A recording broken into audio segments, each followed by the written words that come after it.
Some years back, the original programmer for the 3DO version of Doom released the source code to the public. I had always been fascinated by the 3DO version of the game because of the story behind it. One programmer faced with the impossible task of shipping a completed game in a very short amount of time. The end product of that debacle was the stuff of legend, easily one of the most disappointing editions of Doom ever released at retail. One of the nice things about the source code being available is that anyone can take it and do what they want with it. That's exactly what a homebrew enthusiast by the name of Optimus6128 did, christening the project OptiDoom.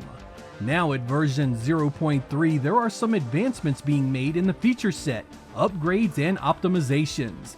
In this episode, we are going to take a look at OptiDoom and see if it does anything worth the time it takes to play it.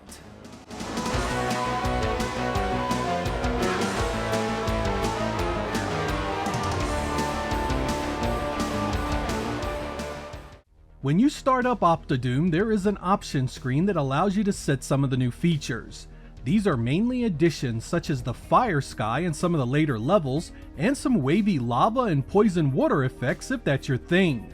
You can also turn on the PlayStation sound effects if you so desire.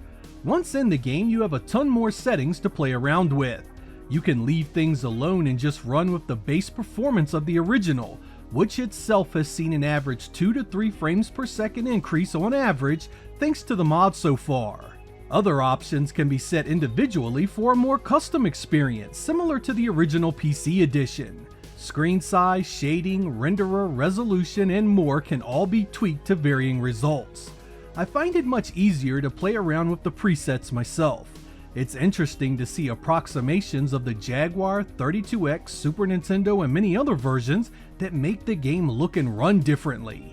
Amazingly, just these settings alone make the project worth downloading and playing around with.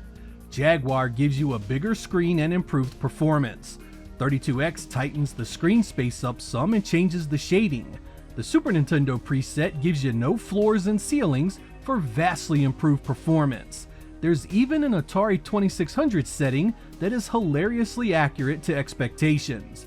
There's a few more presets and they all are worth playing with. There's additional options within the menu that are new, and I'm just discovering everything you can do with it myself. The modder has also begun to tweak the engine by rendering some of the things in the environment with polygons. The main thing I want to impress upon you is that no matter what option you change here, there is the potential to make this game infinitely more playable than it was before. It's still not buttery smooth at this point, but there's so much potential for something special. As you know, the 3DO version had an incredible soundtrack, so being able to play the game with better performance on real hardware is a dream come true for vets. It's also incredible to go back and play a game from your youth that left you disappointed and see it improved and running at a level that would have made you so much happier back then. I also want to make sure that you understand that this is a one-person project and that it's a work in progress.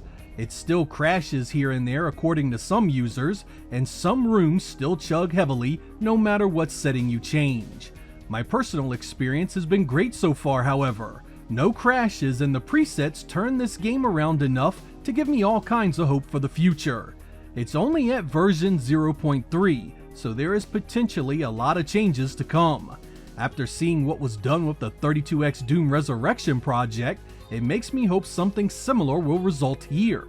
I'm gonna leave a link to the website where you can nab this little gem, and it does run on a 3DO emulator if you don't have any real hardware to play it on and are burning with curiosity. Here are a few gameplay segments so you can see how it performs in various situations.